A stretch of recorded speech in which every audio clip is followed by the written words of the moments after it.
लिख रहे हैं कि महाराज जी इन्होंने एक इनकी कोई संस्था है जिनमें 3 जंगल और 13,000 वृक्ष लगा चुके हैं महाराज जी। इससे मतलब ये ऐसे सेवा कर रहे हैं प्रकृति की।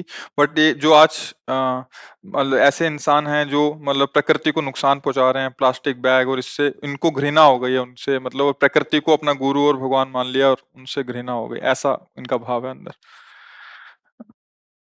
घृणा तो नहीं करनी, समझना है युग धर्म का प्रभाव होता है। जैसे रात्रि है ना, तो रात्रि में अंधकार का प्रभाव ही होता है। दिन है ना, तो सूर्य के प्रकाश का प्रभाव होता है। ऐसे सतयुग, त्रेता, द्वापर, कलयुग, कलिकाल है ना, इसका एक अपना प्रभाव है। तो कलयुगी बुद्धि से ग्रसित होने के कारण अब उससे जो बचने, अब जैसे रात्रि है, आपको अंधकार से बचना तो प्रकाश की व्यवस्था करनी पड़ेगी ना। तो आज रात्रि तो रहेगी सर्वत्र, लेकिन आप अंधकार से ग्रसित नहीं रहेंगे, आपके पास प्रकाश व्यवस्था है। ऐसे कलयुग है, और अगर आपके पास इसके विकारों से बचने की व्यवस्था है तो केवल नाम है। कलयुग केवल नाम। अगर राम राम हरि हरि कृष्ण कृष्ण राधा राधा आप नाम जप कर रहे हो, तो ये कुबुद्धि आप पर आक्रमण नहीं कर पाएगी, आपको परास्त नहीं कर पाएगी। नहीं तो सब विपरीत चल रहा है। कुछ ऐसे हैं जो भगवद आश्रित, भगवत नाम, ये धर्म क्या है नहीं, आपको क्या बताना। आप तो संसार में रह रहे हैं, आप तो केवल वृक्षों की बात की तरफ भाव ले गए। आप प्रगट में देखिए, गर्भ संतान जो उदर में आई है, वो भगवान के द्वारा भेजी हुई, अगर धर्म से चल रहे हैं। अब वो कैसी भी संतान हो, आपके प्रारब्ध से है, उसका पालन पोषण करो, चाहे बच्ची हो चाहे बच्चा हो। आज क्या हो रहा है, जैसे आप साधारण फल समझते हो, ऐसे उधर स्थित बालक को समझ रहे हो। जिधर देखो उधर, जहां धर्म मर्यादाएं, वो सब जा रही है। शास्त्र कौन पढ़ता है अब? शास्त्र टीवी चल रही, टीवी में जो सीरियल दिए जा रहे हैं, वो कैसे दिए जा रहे हैं, उनका क्या स्वरूप है, न शास्त्र सम्मत न साधु सम्मत। क्या, तो उसमें भावनाएं क्या बनेंगी, चित्रण क्या होगा? बस स्वसुख वांछा का भूत सवार है। ये तो वृक्षों की आप बात कर रहे हो, लोगों को लोग काटेंगे जब बुद्धि भ्रष्ट होती चली जाएगी। आप तो समाचार सुनते हैं, संसार में जो हम कह रहे हैं उसको आप जरा विचार पूर्वक देखिए। केवल अपनी वासना की पूर्ति, केवल मैं कैसे सुखी रहूं, जिसके हृदय में ये बात आ गई वो घोर राक्षसी प्रवृत्ति में उतर जाएगा। और राक्षसी में कोई सीन थोड़ी जगह है। माँ नहीं मातु, पिता नहीं देवा, जो दैवी भाषा शास्त्र है उनको नहीं मानना, माता पिता को नहीं मानना, जो भगवत प्रेमी महात्मा उनके वचनों को नहीं मानना, गुरुजनों की बात नहीं मानना, यही तो आसुरी प्रवृत्ति का बढ़ावा हो जाता है। वृक्ष हमारा जीवन है, हमें ऑक्सीजन देते हैं। अगर ये चले जाएंगे ना, तो सबके स्वास्थ्य में गड़बड़ी आ जाएगी। कार्बन डाइऑक्साइड को सोखते हैं, बहुत तरह से हमारी प्रकृति को शुद्ध रखते हैं। ये जो वृक्ष है, ये हमारा जीवन है, यही हमारी जलवायु को कंट्रोल में रखते हैं, शासन में रखते हैं। वृक्षावली अधिक ना, उचित गर्मी, उचित वर्षा, उचित शीतलता, ये जो अपने यहाँ का वायुमंडल, प्रकृति बहुत सहयोगी है। अब कहीं भी देखो, अगर हम आप बाहर की बात करो तो हम यहाँ से दुखी होकर बोल देंगे। कोई 100 गज जगह खरीदता, अगर एक वृक्ष है तो पहले वृक्ष काटा जाएगा, क्योंकि 100 गज जगह में मकान बनाएगा कि वृक्ष रहने देगा। तो अब घृणा तो नहीं करनी है, पर जहां तक हो सकता है हम प्रयास करते हैं, अधिक लताएं लगाते हैं। जैसे अपने प्रयास कर रहे हैं आप लोगों से हाथ जोड़कर कि आप शराब न पियो, आप मांस मत खाओ, आप ऐसा मत करो, बेविचार मत करो, आप जुआ मत खेलो। कभी कोई सुखी नहीं हुआ इससे। समाज, अगर हमारे बात से 10 लोग भी ठीक हो गए तो हमारा जीना ठीक हो गया। बाबा जी हैं, हम तो भजन करके जैसा बना अपना प्रभु के, लेकिन आप अगर हमारी बात मान लेते हैं तो हमारा ऋण उतर जाएगा। समाज का ऋण है हमारे ऊपर, हमने समाज से वस्त्र पहने, समाज से अन्न पाया। ऐसे ही अगर आप कुछ वृक्ष लगा रहे हैं, या पशुओं की रक्षा कर रहे हैं, पशुओं की सेवा कर रहे हैं, या समाज की कर रहे हैं, तो ये हमारा कर्तव्य है। पर हमें घृणा नहीं करनी। जैसे हमारा छोटा बच्चा गंदगी में खेल रहा हो, अच्छा नहीं है, पर हम घृणा नहीं करते कि बच्चा मेरा ही है। ऐसे ही ये प्रकृति रची हुई है, अब उसकी ना समझी है, तो घृणा शब्द से हमें थोड़ा ऊपर उठना है। अच्छा नहीं लगता, पर वो संभल सकता है। हमें शराबी बुरा नहीं लगना चाहिए, शराब बुरी लगे। अगर हम शराबी से हाथ मिलाकर उसको समझा पाए कि तुम शराब छोड़ दो, तो शराब छूट गई, तो हो गया ना हमारा मित्र। अगर हम उससे घृणा करेंगे तो वो फिर और गिर सकता है। अगर हम अपनी विचार किसी के विचारों में डाल सकें और घृणा ना करें, तो शायद संभाल हो सकती है। एक-एक व्यक्ति को अगर हम अपने विचार से प्रभावित कर सकें, तो हम समाज सुधार कर सकते हैं। कोई घृणा का पात्र नहीं भैया। जैसे कोई व्यभिचार करता है, कोई हिंसा करता है, यदि हम उसके पास बैठते हैं, उससे प्रियता बढ़ावें और हम अपने विचार उस पर, क्योंकि सत्य विचार ही दूसरे पर परिवर्तन कर सकते हैं, तो हमें लगता है कि घृणा घृणा से ठीक नहीं होगा। महाराज जी, हमारी उम्र 22 वर्ष है और पिछले 3 सालों से जब से सेवा कर रहे हैं प्रकृति की, बहुत से पुरस्कार, पंजाब राज्य पुरस्कार भी प्राप्त हुआ। पद्मश्री के लिए भी भारत सरकार ने उनको नियुक्त किया है। तो इसमें आपके आशीर्वाद चाहेंगे। अब भगवान भैया, अब हमारी भाषा पता नहीं समझ पाओ कि ना, इनका कोई महत्व नहीं है। देखो, नहीं, ये आम में बैठाले हुए हो, समझो। देखो, आप जहाँ बोल रहे हो ना, यहाँ ऑपरेशन होता है। यहाँ ऊपर से मालिश नहीं की जाती, यहाँ जड़ से रोग नष्ट किया जाता है। ये है आपके मन में, मैं श्रेष्ठ हूँ, है आपके मन में, तो उससे घृणा है, मुझे ये पद मिलेगा। आप प्रकृति की सेवा नहीं, अहम को पुष्ट कर रहे हैं, अभी सावधान हो जाओ। अच्छा नहीं लगेगा आपको हमारी बात, लेकिन सचिव वैद कुरु तीन जो, प्री बोले भयास, तो राज धर्म तन तीन कर, होई बेगहे नाथ। हम पहले शब्द में आपका आदर करते हैं कि आप प्रकृति का सेवन करते हैं। दूसरे शब्द में जो कहा घृणा, उसमें आपको समझा रहे हैं। तीसरे शब्द में जो आपने बताया, इसका हम निरादर करते हैं। इसको मन में मत रखो। अगर इसको मन में रखोगे तो सेवा शब्द हट जाएगा, स्वार्थ का पोषण होने लगेगा। मैं श्रेष्ठ हूं क्योंकि मुझे भारत ने ये या समाज ने, नहीं नहीं, इसके योग्य हम नहीं हैं। हाँ, उनकी भावना है। वो जब दूसरा परिचय हमें दे आपका और आपके मुख से निकले कि महाराज जी वस्तुतः मैं इसके योग्य नहीं हूं, पर ऐसा उनकी दृष्टि में आया होगा भगवत प्रेरणा से, वो ऐसा कर दिए, बका मैं ऐसा ही हूं। तब हम आपको प्यार दृष्टि से देखेंगे कि सही मार्ग आप चयन कर। आप समझ पा रहे हो हमारी बात? जिस ऊंचाई पर अभी आपकी बहुत कम अवस्था है, आप जो कार्य कर रहे हो ना, ये आपको बहुत ऊंचे उठा सकता है। ये स्वीकृति हमारे हम में नहीं, तो मुझे स्मृति कैसे आई? स्वीकृति हुई ना मुझे कि श्रेष्ठता का भाव अपने में है। इसको हटा दोगे तो श्रेष्ठ बन जाओगे। आप इतने श्रेष्ठ भारतवासी हो, आप प्रधानमंत्री बन सकते हो, आप राष्ट्र के सबसे बड़े सेवक बन सकते हो। हम सबका अधिकार है उस ऊंचाई तक जो समाज की हम अत्यंत, आप मान लो कोई बड़ा पद प्राप्त कर लो, तो आप बहुत सी जमीन में पेड़ लगा सकते हो, आप बहुत से लोगों को सुखी कर सकते हो। पर अपने में अगर योग्यता और दूसरे में घृणा, भगवान, यही मार्ग पतन को ले जाएगा। अभी समझ में नहीं आ रहा। देखो क्या होता है, जैसे हम आपसे कहें कि आपको अहंकार है, आप कह रहे हो जी अहंकार नहीं है, तो बोल कहां से रहे हो कि अहंकार नहीं है? चुभा क्यों आपको? डॉक्टर कहेगा कि आपको बुखार है तो आप मानोगे ना? तो आप जहां आए हो, सद्गुरु वैद्य, वो नाड़ी पकड़ी है हमने, आपकी जो उन्नति में बाधा पहुंचा सकती है। घृणा शब्द का त्याग कीजिए। आप किसी योग्य नहीं हैं। गुरु कृपा, भगवत कृपा आपको योग्यता प्रदान कर रही है। अब ऊपर उठते चले जाएंगे। जहां हम अपनी योग्यता रखेंगे प्रभु, वहां नीचे गिरना पड़ेगा। हमारी बात समझ रहे हो? देखो, हम अभी वाहवाही बोल सकते हैं आपको, लेकिन हमारे पास आने का मतलब क्या रहा? कहीं भी अहम कुछ पुष्ट हो। एक बार क्या हुआ, वीर शिवाजी महाराज समर्थ गुरु रामदास जी के पास गए।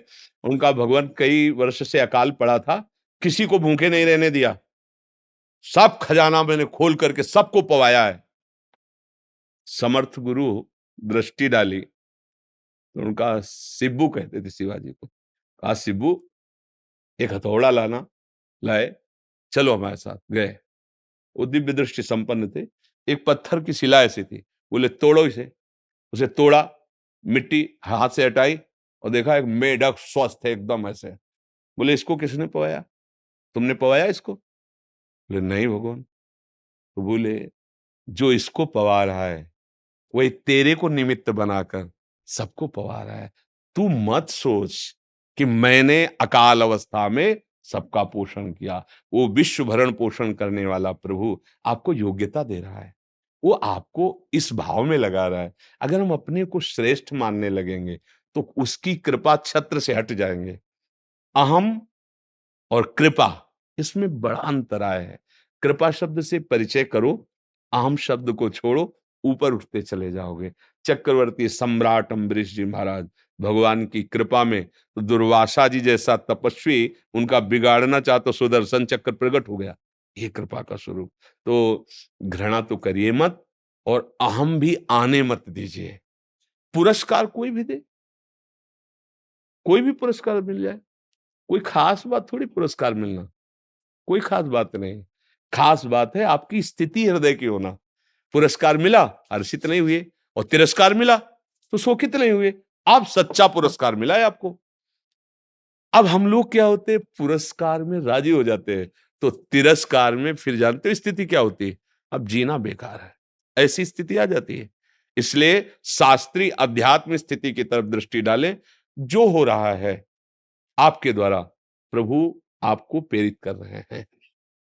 जो गलत हो रहा है, माया का आश्रय लेने के कारण हो रहा है।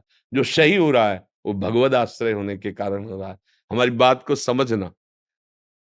अगर हम यहां चूक कर जाएंगे तो फिर हम निंदा करने लगेंगे दूसरों की, और निंदा करने से उसके पापाचरण को हम ना सुधार पाएंगे, और हमारे ऊपर और मलिनता आती। उसका असर ये होगा कि हमारी वासनाएं बढ़ जाएंगी, वासनाएं बढ़ जाएंगी, चाह बढ़ जाएगी। हम जिस परहित की भावना में उतरे थे, वो घूम के स्वार्थ में आ जाएगी।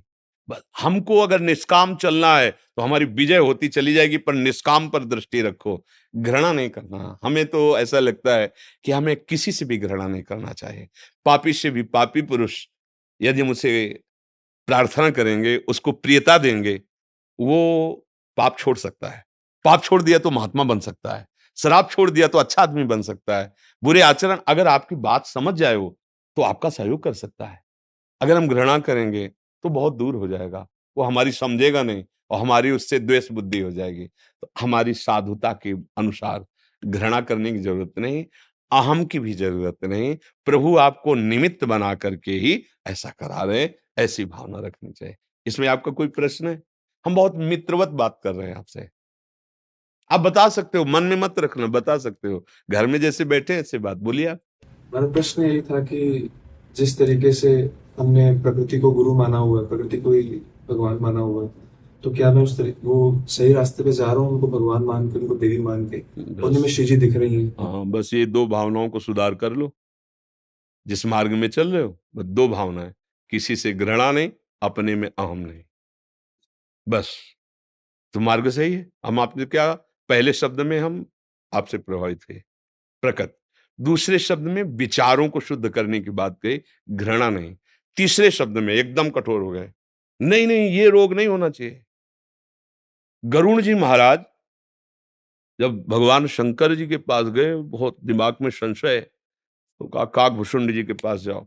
तो उमा जी ने कहा आपने क्यों नहीं निवारण कर दिया? तो बोले कीन होइस कबहू अभिमाना, सो खोवंचा कृपा निधाना।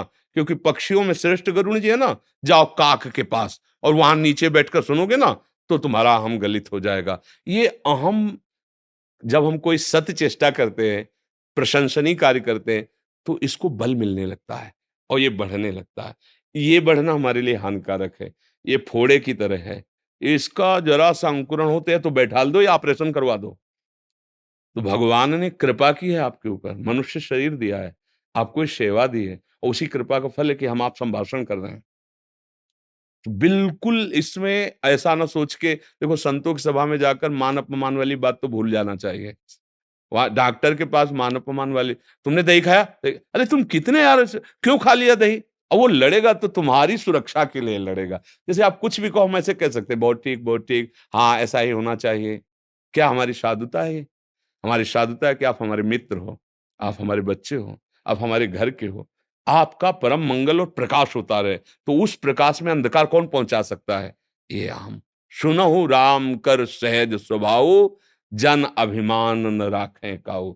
एक बार गरुड़ जी के मन में आया कि मैं भगवान विश्वंभर को अपनी पीठ पर लेके चलता हूं, पूरे अनंत ब्रह्मांडों को लेकर भगवान, और भगवान को लेकर मैं चलता हूं। भगवान मन की जानते ही है। एक दिन गरुड़ जी उड़ रहे थे, ऐसे एक हाथ प्रकट हुआ, ऐसे रख गया, तो झम से समुद्र में गरुड़ जी गिर गए। अब उनकी ना तो सांस लेने की हिम्मत पड़ रही थी, ना उठने की। तो उन्होंने भगवान का ध्यान किया, भगवान प्रकट हुए, बोले त्राहिमाम रक्षा करो, पता नहीं ये कर कमल किसका है कि जिसका मैं भार नहीं वहन कर पा रहा हूं। बोले हमारा ही है गरुण, हम अपने ही बल से अपना वाहन करते हैं, नहीं तुम हमारा एक पंजा नहीं सह सकते, हमें लेके उड़ने की तो बात जाले। बोले प्रभु चूक हो गए, चूक हो गए। तो समझ रहे ना, हम लोग सेवक हैं, भगवान स्वामी हैं। नारद जी ने भगवान शंकर से कहा महाराज कामदेव आया था पूरा और प्रणाम करके गया है। क्यों बताया नारद जी ने शंकर जी को? इसलिए बताया कि काम आपके पास आया था, आपने भस्म कर दिया, मैंने तो भस्म भी नहीं किया, हार करके प्रणाम करके चला गया। गुदगुदी हुई, ये नहीं समझ में आया कि भगवान के भजन और कृपा से काम परास्त हुआ है, मैंने परास्त। भगवान शंकर जी ने कहा हाँ ठीक है, अब ये बात किसी से कहना नहीं। तो नारद जी ने कहा अच्छा, अब इसीलिए ना कि हमारी बड़ाई नहीं सह सकते, समझना आप। नारद जी ने कि इसीलिए मन में सोचा कि हमारी बड़ाई नहीं सह पाए ना, इसीलिए कहना, और हरि से तो कहना भी मत जाके। अब वो सीधे पहले हरि के पास ही पहुंचे। भगवान ने कहा आओ आओ नारद जी। नारद जी कैसे हो नारद जी, कृपा है आपकी, हमने काम पर विजय प्राप्त कर ली भगवान। भगवान ने कहा आप काम पर विजय प्राप्त कर लियो तो बहुत छोटी बात है, आपका जो स्मरण करे वो काम विजयी हो जाए। समझ रहे ना, और फुलरा बढ़ा दिया कि आप काम विजयी हो जाओ ये तो कोई बात ही नहीं, आपका जो स्मरण करे वो काम विजयी हो जाए। अच्छा तो प्रभु चले, हाँ हाँ, अगर हमें पहले से पता होता आप आ रहे तो हम आपकी अगवानी करते। नहीं ठीक है प्रभु, बड़ी कृपा है, वीणा उठाई चले, 1 सेकंड में रच दिया। कुछ नहीं था, राजमहल पूरा राज्य सब। लोगों से पूछा क्या हो रहा है यहां? बोले स्वयंवर रचा जा रहा है। राजा सोचा देखो चलते, क्योंकि सब प्रणाम करेंगे स्वयंवर में, जो ही गए सो ही राजा प्रणाम किए सब। अरे नारद जी आसन पे बैठा ले, राजकुमारी को लाओ प्रणाम करो आशीर्वाद दिलाओ। और राजकुमारी और भगवान की साक्षात मोहिनी माया। नारद जी ने ये देखा तो अभी कह के आ रहे हरि से हम काम विजयी हैं। सोचने लगे कि यार इसके साथ अगर हमारा ब्याह हो जाए तो जीवन धन्य हो जाए। अब वो जो राजा थे, राजकुमारी से कहा पैर छुओ महाराज के, और महाराज हाथ देख लो, कन्या को वर कैसा मिलेगा। नारद जी ने जब हाथ देखा तो लिखा था जो इसको वरण करेगा वो अजर और अमर हो जाएगा, और विश्व विजयी विश्व बंदनी, इतने सद्गुण रेखा में। और हाथ पकड़ के रेखा तो विचार ही रहे थे, सोच रहे थे अब ये मुझे वरण कैसे करे। मन में आया कि अब नारद रूप बाबा जी रूप में काहे को माला पहनाएगी, अगर मुझे भगवान अपना रूप दे दे तो वो ऐसे रूपवान है कि माला हम ही को पहना देगी, और भगवान तो अपने है ही हैं। एकांत में तुरंत गए, भगवान का ध्यान किया, भगवान प्रकट हुए। बोले प्रभु अब देखो अभी कह के आ रहे थे कि हम काम विजयी हैं, कैसी बुद्धि बदली अहम की। बोले प्रभु अब भजन वजन तो होगा नहीं इस समय, एक बार ब्याह कर लेने दीजिए। भगवान मुस्कुराए। भगवान ने कहा कि तुम्हारी जो प्रार्थना है, नारद जी ने कहा जय विधि होए नाथ हित मोरा करो। भगवान ने कहा जय विधि हुई है परम हित, हित नहीं परम हित करूंगा, जाओ। और कहा हरि रूप दे दो, और हरि बंदर को भी कहते, भगवान ने बंदर का रूप दे दिया, विपरीत दिया। पूरी कथा सुनने के बाद भगवान आए राजकुमार के रूप में, उस राजकुमारी का वर्ण करके। जब पता चला कि भगवान आए थे तब कह रहा मैं सेवक हूं, जिंदगी हो गई भजन करते, एक चीज मांगा वो भी अपना अपहरण करके ले गए। अब जाके या तो प्राण त्याग दूंगा उनके सामने या तो साप दे दूंगा। रास्ते में मिले, भगवान बात करते जा रहे थे, देख के नारद जी जल गए कि जिसको मैंने चाहा भगवान ले। देखो बुद्धि कैसी विपरीत। आराध्य देव से कहा सुनो, जिस तरह मैं स्त्री के वियोग में दुखी हो रहा हूं वैसे तुम दुखी होगे साप, और जो बंदर का रूप दिया वही तुम्हारी सहायता करेगा। भगवान ने इससे स्वीकार किया। तब हरि माया दूर निवारी, तहा न रमा न राज। अब बुद्धि शुद्ध हुई चरणों, अरे प्रभु ये क्या हो गया, मैंने आपको शाप दे दिया। बोले कि नो इसका वो अभिमाना, जाओ जपो जाए शंकर सतनामा, वही है हृदय तुरंत विश्रामा। भगवान शिव की बात न मानकर अपने को काम भी यही समझ रहे थे, हमारी कृपा से बचे हुए ले तो देख लो ब्याह के लिए तैयार हो गए।